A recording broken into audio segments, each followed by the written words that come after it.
All వ్లాగ్స్కి స్వాగతం. ఈరోజు మన ఫ్యామిలీ మెంబర్స్తో నేను షేర్ చేసుకోబోయే రెసిపీ వచ్చేసి రానున్నది వినాయక చవితి కదా. వినాయకుడికి ఎంతో ఇష్టమైన కుడుములు, ఉండ్రాళ్ళు, పూర్ణం కుడుములు, జిల్లేడు కాయలు, మోదకాలు, బెల్లం తాలికలు ఇవన్నిటినీ కూడా నేను మీకు చేసి చూపిస్తానండి. చాలా ఈజీగా అయితే చేసేసుకోవచ్చు. ముందుగా మనం ప్రాసెస్లోకి అయితే వెళ్ళిపోదామా. ముందుగా మనం ఒక గ్లాసు రవ్వనైతే తీసుకోవాలి. చూడండి, నేను ఒక గ్లాసు రవ్వ అయితే తీసుకున్నాను. మీరు ఏ గ్లాస్తో అయితే రవ్వ తీసుకుంటారో అదే గ్లాస్తో వాటర్ కూడా తీసుకోవాలి. ఇప్పుడు ఈ రవ్వను అయితే పక్కన పెట్టేసుకుంటున్నాను. స్టవ్ వెలిగించుకుని ప్యాన్ పెట్టుకుని అందులోని 3 గ్లాసుల నీళ్ళైతే వేసుకున్నానండి. ఈ నీళ్లలోని మనం ఒక పావు కప్పు శనగపప్పునైతే వేసుకుంటున్నాను. చూసారా, ఈ శనగపప్పు నేనేం నానబెట్టలేదు, డైరెక్ట్గా వేసేస్తున్నాను. అందులోని రుచికి సరిపడగా ఉప్పు, 1 స్పూన్ జీలకర్ర, 1 స్పూన్ నెయ్యి వేసేసి ఒకసారి మనం మిక్స్ చేసుకుందాం. మిక్స్ చేసేసుకుని ఇప్పుడు మూత పెట్టేసి నీళ్ళనైతే బాగా మరగనిద్దామండి. నీళ్లు బాగా మరుగుతున్నప్పుడు మనం ముందుగా తీసుకున్న రవ్వనైతే ఇందులో వేసేసుకుందాం. వేసేసుకుని బాగా మిక్స్ చేసుకుందామండి. మిక్స్ చేసుకున్న తర్వాత మూత పెట్టేసి ఒక 5 నిమిషాలు లో టు మీడియం ఫ్లేమ్ మీద అయితే ఉడకనివ్వాలి. రవ్వ చక్కగా ఉడకాలండి. అందుకని మూత పెట్టేసి లో టు మీడియం ఫ్లేమ్ మీద ఒక 5 నిమిషాలు ఉడకనిద్దాం. 5 నిమిషాల తర్వాత మూత ఓపెన్ చేసి చూస్తే ఇలా ఉంది. చూడండి, రవ్వ చక్కగా కుక్ అయింది కదా. ఇప్పుడు స్టవ్ ఆఫ్ చేసేసి మనం గిన్నెనైతే పక్కకు దించేసుకుని పూర్తిగా చల్లారనిద్దాం. పూర్తిగా చల్లారిన తర్వాత మనకి నచ్చిన సైజులో అయితే కుడుములు చేసేసుకోవడమేనండి. కొంతమంది కుడుములు చేసేటప్పుడు మధ్యలో కొంచెం బెల్లం పెడుతూ ఉంటారు. మరి కొంతమంది మిరియాలు కూడా వేసుకుంటూ ఉంటారు జీలకర్ర వేసే టైంలోనే. నేనైతే మిరియాలైతే వేయలేదు. మీకు ఇష్టమైతే కనుక రవ్వ ఉడుకుతున్నప్పుడే మిరియాలు కూడా వేసుకోండి.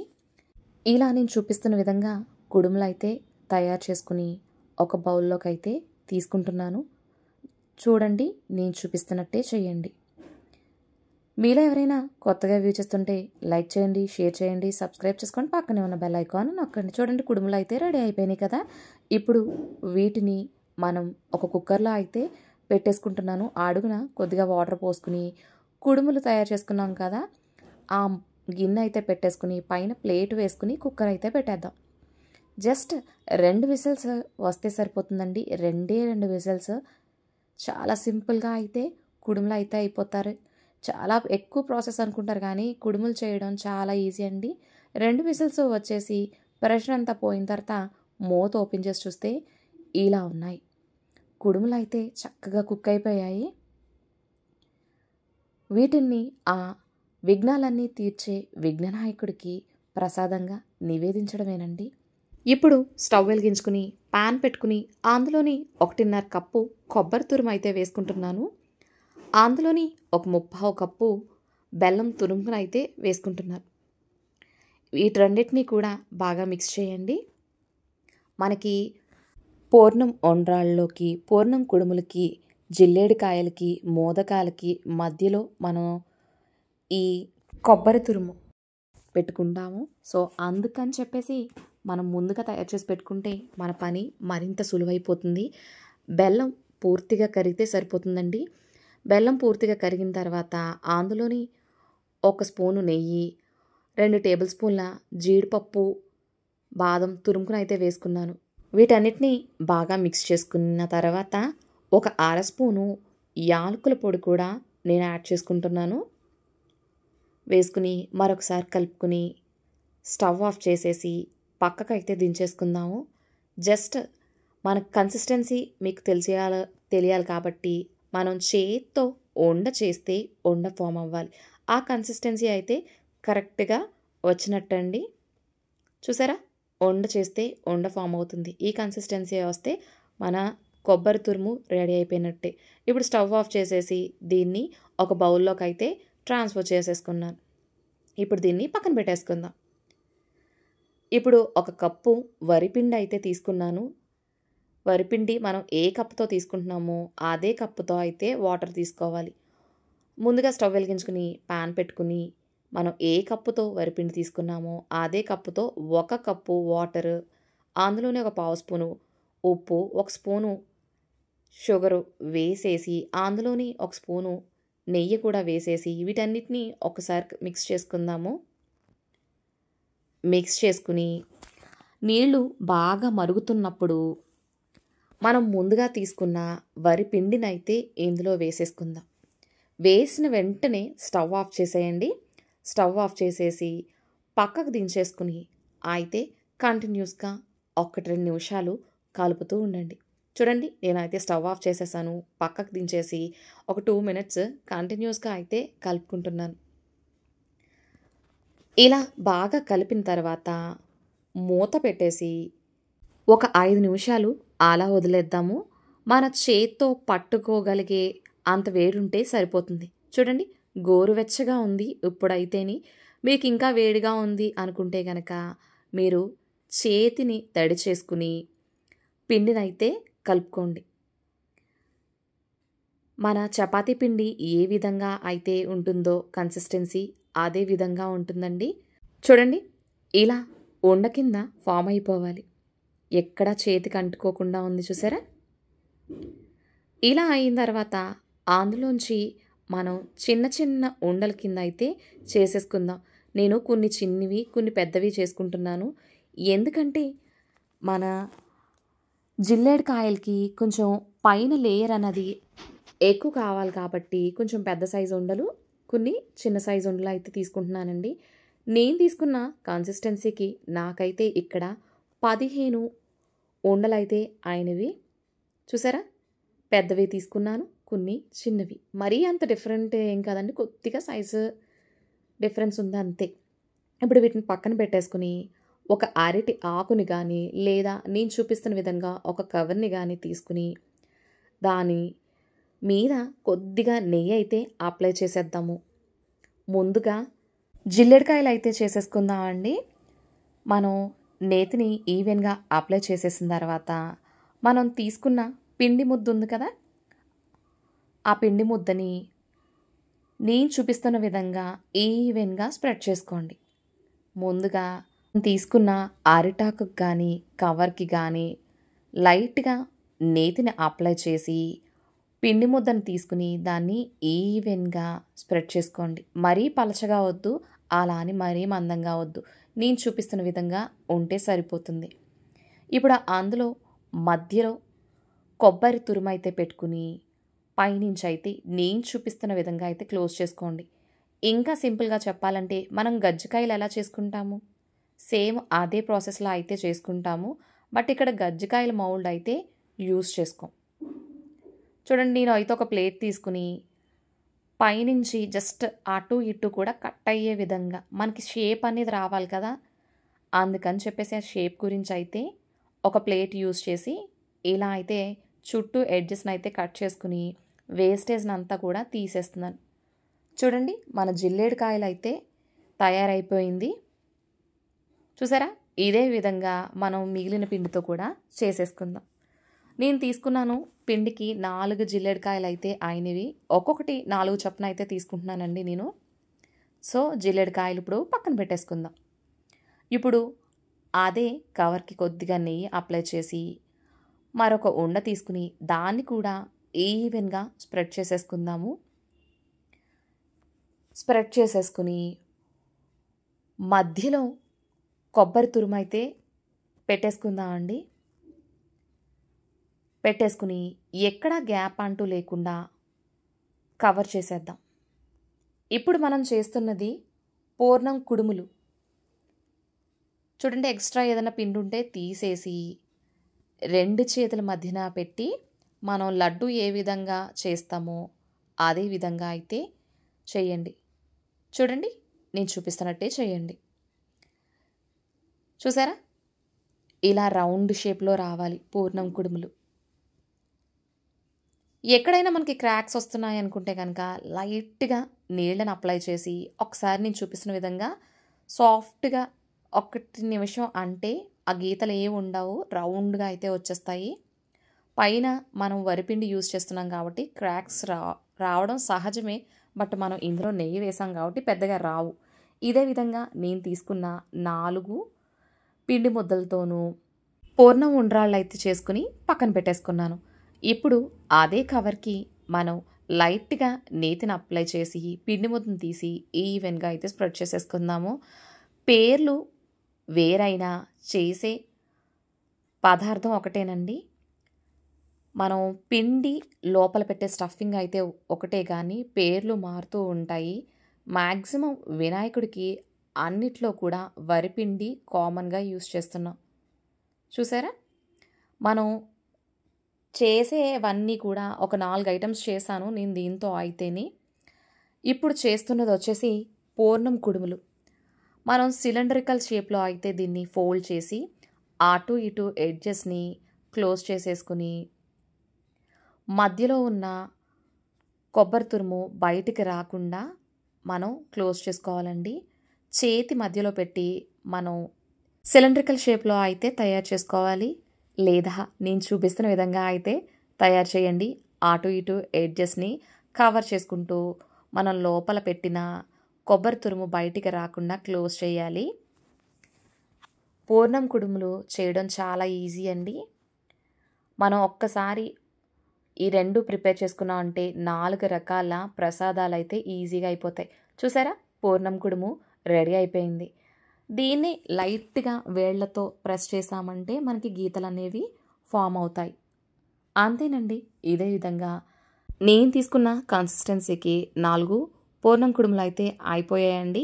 ఇప్పుడు దాన్ని పక్కన పెట్టేసుకుని ఇప్పుడు అదే కవర్కి కొద్దిగా నెయ్యి రాసుకుని మళ్ళీ పిండి ముద్దను తీసి దాన్ని ఈవెన్గా స్ప్రెడ్ చేసుకుంటున్నాను. ఇప్పుడు ఏం చేస్తున్నాను అనుకుంటున్నారా? మోదకాలు అయితే చేస్తున్నానండి. చాలా సింపుల్గా అయిపోతాయి. మీ దగ్గర మౌల్డ్ ఉంటే కనుక మౌల్డ్ని యూస్ చేసి కూడా మనం మోదకాలు అయితే చేసేసుకోవచ్చు. మధ్యలో కొబ్బరిని పెట్టేసి ఈవెన్గా ఎక్కడ గ్యాప్ అంటూ రాకుండా నేను చూపిస్తున్న విధంగా అయితే క్లోజ్ చేసుకోండి. మనం పసుపు వినాయకుడిని చేస్తూ ఉంటాం కదా, ఏ విధంగా పసుపు వినాయకుడిని తయారు చేస్తామో అదే విధంగా మోదకాలను కూడా తయారు చేయాలి. ఎక్కడ గ్యాప్ అంటూ ఉండకూడదండి. మన కొబ్బరి తురుము ఎక్కడ బయటికి రాకూడదు, అది గమనించుకుంటూ చేయండి. చూసారా, ఇలా మన మోదకాలు అయితే రెడీ అయిపోతున్నాయి. చాలా సింపుల్గా అయితే ప్రసాదాలు అయిపోతాయండి అన్నీ కూడాని. చూసారా, ఇలా చేసిన తర్వాత మనం దీనికి బాగుంది, బట్ మనకి ఇంకా మంచి షేప్ వస్తే ఇంకా బాగుంటుంది కదా. సో అందుకని చెప్పేసి కొద్దిగా దీనిపైన ఘాట్లు పెడదాం అనుకుంటున్నానండి. లైట్ కానీ ఒక స్పూన్తో కానీ లేకపోతే ఇలా నైఫ్తో కానీ పైన జస్ట్ అలా గీతల కింద ఫామ్ అవుతే మన కుడుములు షేప్ అయితే బాగుంటుంది. సో అందుకని చెప్పేసి చుట్టూ కూడా ఇలా పెడుతున్నాను. చూడండి, చక్కగా మోదకాలు అయితే రెడీ అయిపోయాయి. ఇప్పుడు దీన్ని కూడా పక్కన పెట్టేసుకుందాం. ఇదే విధంగా నేను 4 మోదకాలు అయితే చేశాను. చూసారా, మనకి అన్నీ కూడా అయిపోయినాయి. పూర్ణం కుడుములు, పూర్ణం ఉండ్రాళ్ళు, జిల్లేడుకాయలు, మోదకాలు అయితే రెడీ అయిపోయినాయి. నా దగ్గర ఇంకా ఇంత పిండి మిగిలింది. దీంతో ఆవిరి కుడుములు కూడా చేసేస్తున్నాను. చాలా సింపుల్గా అయిపోతుందండి. అదే పిండి ముద్దతో మనం రౌండ్గా బాల్స్ అయితే చేసుకోవడమే. అంతేనండి. మనం తీసుకున్న వాటితో 5 రకాల ప్రసాదాలు అయితే రెడీ అయిపోయాయి. చాలా సింపుల్గా అయితే వినాయక చవితికి ఈ ప్రసాదాలు అయితే అందరూ చేసుకోవచ్చు కదా. వీటిని ఇప్పుడు స్టీమ్ చేసుకుందాము. నేనైతే ఇడ్లీ కుక్కర్లో అయితే స్టీమ్ చేద్దాం అనుకుంటున్నాను. ఇడ్లీ స్టాండ్ తీసుకుని దానికి లైట్గా నెయ్యి అయితే అప్లై చేస్తున్నాను. చూసారా, ప్రతి రేకుకి కూడా నెయ్యి అయితే అప్లై చేసేసుకుందాం. ఇలా అప్లై చేయడం వల్ల ఎక్కడ పిండి అంటుకోకుండా ఈజీగా ఊడొచ్చేస్తాయండి. సో అందుకని చెప్పేసి నేను కొద్దిగా నెయ్యి అయితే అప్లై చేసుకుంటున్నాను.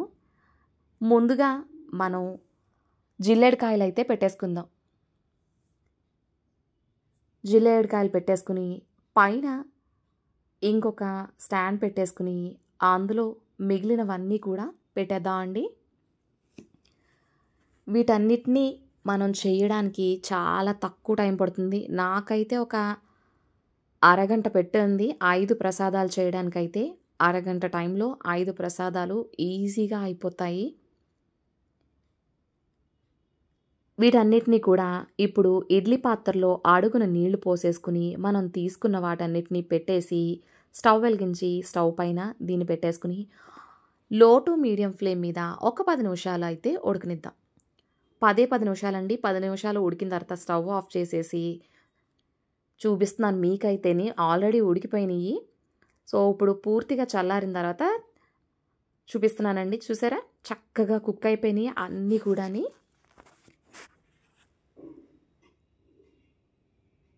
చూసారా లోపల ప్రసాదం కూడా బాగుంది. ఇప్పుడు దీన్ని పక్కన పెట్టేసుకుని బెల్లం తాలికలు ఎలా చేయాలో చూపిస్తున్నాను. ముందుగా ఒక గ్లాసు వరిపిండి అయితే తీసుకుంటున్నానండి. బెల్లం తాలికలకి ఒకే గ్లాసు మెజర్మెంట్ తీసుకుంటున్నారు. మీరు కప్పు తీసుకున్న సేమ్ కప్ని యూజ్ చేయండి. ఇప్పుడు స్టవ్ వెలిగించుకుని ప్యాన్ పెట్టుకుని అందులోని 1.5 గ్లాసు నీళ్ళు అయితే పోసుకుంటున్నా. అందులోనే కొద్దిగా సాల్ట్, 1 టేబుల్ స్పూను బెల్లం వేసుకున్నాను. ఈ బెల్లం ప్లేస్లో మీరు షుగర్ని కూడా యాడ్ చేసుకోవచ్చు. నేనైతే బెల్లం వేసుకున్నాను. వేసుకుని బెల్లం కరిగితే సరిపోతుందండి. బెల్లం కరిగి నీళ్లు బాగా మరగాలి. నీళ్లు బాగా మరుగుతున్నప్పుడు మనం ముందుగా తీసుకున్న వరి పిండినైతే ఇందులో వేసుకుని మిక్స్ చేసుకుని స్టవ్ ఆఫ్ చేసేద్దాం. స్టవ్ ఆఫ్ చేసేసి కంటిన్యూస్గా 1-2 నిమిషాలు కలుపుతూ ఉండండి. ఇలా కలపడం వల్ల ఎక్కడా ఉండంటూ లేకుండా చక్కగా అయితే పిండి మగ్గిపోతుంది. ఇప్పుడు మూత పెట్టేసి ఒక 5 నిమిషాలు అలా వదిలేయండి. దీన్ని పూర్తిగా చల్లారనిద్దామండి. వేడివేడిగా ఏం అవసరం లేదు. పూర్తిగా చల్లారనిద్దాం. పూర్తిగా చల్లారిన తర్వాత ఒకసారి మనం చేత్తో అయితే చపాతీ పిండిని ఎలా మిక్స్ చేసుకుంటామో అలా మిక్స్ చేసుకుందాము. కొంచెం మరీ గట్టిగా అవసరం లేదు పిండి, అలా అని మరీ పలచగా ఉండకూడదు. సో మీడియంగా ఉంటే సరిపోతుందండి. చూసారా ఇలా పిండి ముద్దను అయితే తయారు చేసేసుకున్నాను. ఇప్పుడు దీన్ని పక్కన పెట్టేసుకుందాం. చేతికి లైట్గా అంటుకుంటుంది కానీ ఏం పర్వాలేదు. ఇప్పుడు దీన్ని పక్కన పెట్టేసుకుని ముందుగా ఒక పళ్ళెం తీసుకుని అందులో కొద్దిగా వరిపిండి అయితే వేసుకున్నానండి. వరిపిండి వేసుకుని ఇలా జంతికలు చేసే గొట్టాలు ఉంటాయి కదా, మౌల్డ్స్ అనే అంటారు. సో వాటిని తీసుకున్నాను. అందులో మనం ముందుగా తయారు చేసి పెట్టుకున్న పిండి ముద్దనైతే పెట్టేసుకుందాం. నాకు ఇక్కడైతే పెద్ద హోల్స్ ఉన్నదైతే లేదు. సో చిన్నదాంతోనే చేస్తున్నాను. మీ దగ్గర పెద్ద హోల్స్ ఉన్నదైతే తీసుకోండి. తాలికలకి ఎప్పుడూ కూడా కొంచెం మందంగా ఉండే విధంగానే ఉండాలి తాలికలు. నాకు కనిపించలేదు పాతది అయితేని, సో నేను కొత్త దాంతోనే చేసేస్తున్నాను. కొంచెం మందంగా ఉంటే బాగుంటుంది అని నాకైతే అనిపించింది. మీతో నేను ఏ విషయాన్నైనా షేర్ చేసుకుంటాను కాబట్టి నేను చేసిన మిస్టేక్ మీరు చేయకూడదని చెప్తున్నాను. చూసారా కొంచెం సన్నగా ఉన్నాయి కదా, ఇలా ఉండకుండా కొంచెం పెద్ద బెజ్జ ఉన్నది తీసుకుంటే కనుక మీకు ఇంకా బాగుంటాయి చూడడానికి అయితేని. సో మధ్య మధ్యలో వరిపిండి వేసుకుంటూ అయితే వేసుకుంటున్నాను. ఇలా చేయడం వల్ల ఒకదానికి ఒకటి అంటుకోకుండా ఉంటాయండి. ఈజీగా విడిపోతాయి వరిపిండి వేయడం వల్ల. చూడండి నేను చూపిస్తున్నట్టే చేయండి. చూసారా మొత్తం మన దగ్గర ఉన్న పిండితో అయితే తాలికలు అయితే చేసేసాను. చూడండి అన్నీ కూడా కరెక్ట్ సైజులో అయితే వచ్చినాయి. కాకపోతే కొంచెం పెద్ద హోల్ ఉన్నదైతే ఇంకా బాగుండని అనిపించింది నాకైతేని. కానీ ఎక్కడా విరిగిపోవడం గట్టా ఏమీ లేవు. చూసారా పర్ఫెక్ట్ సైజు, అన్నీ ఒకే సైజులో ఎక్కడా విరగవు మనం ఎలా చేసినా కూడా. ఇప్పుడు మనకి పక్కన కొంచెం పిండి మిగిలింది కదండి, అది ఎంత ఉందంటే ఒక 2 స్పూన్లు అయితే ఉంది. ఆ పిండిని నేను ఒక చిన్న గిన్నెలోకి అయితే తీసుకుంటున్నాను. అందులోని ఒక 1/4 కప్పు వాటర్ పోసుకుని ఎక్కడా ఉండంటూ లేకుండా అయితే మిక్స్ చేసేసుకుందాం. ఇలా మిక్స్ చేసుకుని దీన్ని పక్కన పెట్టేసుకుందాం. పక్కన పెట్టేసుకుని ఇప్పుడు స్టవ్ వెలిగించుకుని ప్యాన్ పెట్టుకుని అందులోని 3 గ్లాసుల నీళ్ళు అయితే వేసుకుంటున్నాను. మనం ఏ గ్లాస్తో అయితే వరిపిండి తీసుకున్నామో అదే గ్లాస్తో 3 గ్లాసుల నీళ్ళు అయితే వేసుకుని అందులోని 3/4 గ్లాసు బెల్లం తురుము అయితే వేసుకుంటున్నాను. అందులోనే ఒక పావు కప్పు పచ్చి కొబ్బరి తురుము అయితే వేసుకుంటున్నానండి. ఇది కొబ్బరి తురుమే. చూసారా? పచ్చి కొబ్బరి తురుము ఒక పావు గ్లాస్ అయితే వేసుకుంటున్నాను.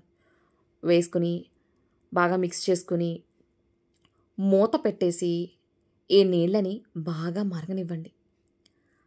బాగా మరిగిన తర్వాత మూత ఓపెన్ చేసి మనం ముందుగా తయారు చేసి పెట్టుకున్న తాలికలను అయితే అందులో వేసేసుకోవచ్చు. ఒక్కసారి వేసిన తర్వాత 1 నిమిషం ఆగి అప్పుడు వేస్తూ ఉండండి. ఇలా చేయడం వల్ల ఒకదానికి ఒకటి అంటుకోకుండా ఉంటాయి. చూడండి, నేను చూపిస్తున్నట్టే చేయండి. చాలా సింపుల్గా బెల్లం తాలికలు అయితే అయిపోతాయి. ఇలా తాలికలన్నీ వేసేసుకున్న తర్వాత మూత పెట్టేసుకుని 2 నిమిషాలు అలా వదిలేయండి. 2 నిమిషాల తర్వాత మూత ఓపెన్ చేసి చూస్తే ఇలా ఉంది. చక్కగా కుక్ అయిపోయింది. అందులోనే కొద్దిగా యాలకుల పొడి అయితే వేసుకున్నాను. మనం ముందుగా మిక్స్ చేసి పెట్టుకున్న వరిపిండి మిశ్రమాన్ని అయితే అందులో వేసేసి స్లోగా అయితే మిక్స్ చేసుకుంటున్నా. చూసారా? ఇలా వరిపిండిని కూడా వేసేసి ఒకసారి నేను చూపిస్తున్న విధంగా అయితే కలుపుకుందాము. గరిట అయితే పెట్టొద్దు. మనం గిన్నెని ఒక్కసారి కలుపుకుందాం అండి. కదుపుకుని మూత పెట్టేసి మరొక 2 నిమిషాలు ఉడకనివ్వండి. 2 నిమిషాల తర్వాత చూస్తే చూడండి, చక్కగా మన బెల్లం తాలికలు అయితే ఉడికిపోయాయి. ఇప్పుడు పలచగా ఉన్నాయి కానీ మరొక 2 నిమిషాల్లో ఇది దగ్గర పడిపోతుంది. మీరు ఉడకనిద్దాం అనుకుంటే కనుక మనం ఒక 10 నిమిషాల తర్వాత చూస్తే కనుక గట్టిగా అయిపోతాయి. అందుకు కొంచెం పలచగా ఉన్నప్పుడే స్టవ్ ఆఫ్ చేసేసుకుంటే మన బెల్లం తాలికలు అయితే రెడీ అయిపోయినాయి. చాలా సింపుల్గా ప్రసాదాలు అయితే చేసేసాము. అందరికీ కూడా వినాయక చవితి శుభాకాంక్షలండి. Thank you for watching my video.